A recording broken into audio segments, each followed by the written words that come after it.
A continuació serà l'Ainoa que ens explicarà el seu treball. Jo tinc 9 anys, soc de la classe quart B i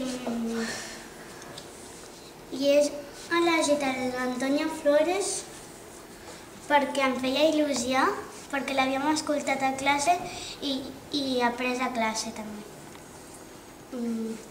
Antonio González Flores, compositor y cantante español de origen gitano, único hijo varón de la cantante Lola Flores, la Frona, y del guitarrista Antonio González, el Pesquilla, y padre de Alba Flores.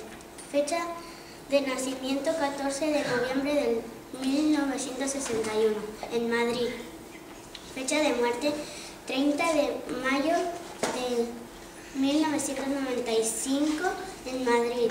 Único álbum, antología, película Colegas.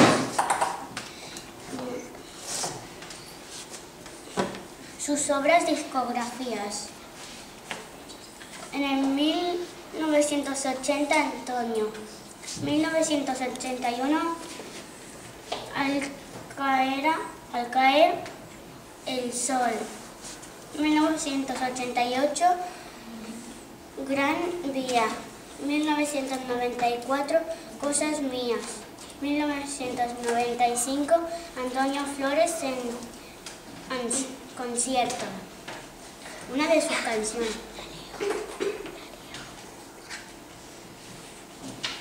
Si pudiera olvidar todo aquello que fui, si pudiera borrar todo lo que yo vi, no dudaría en volver.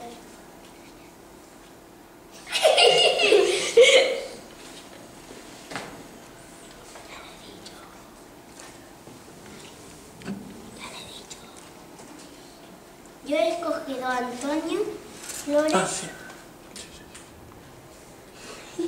Ja està. Molt bé. Molt bé.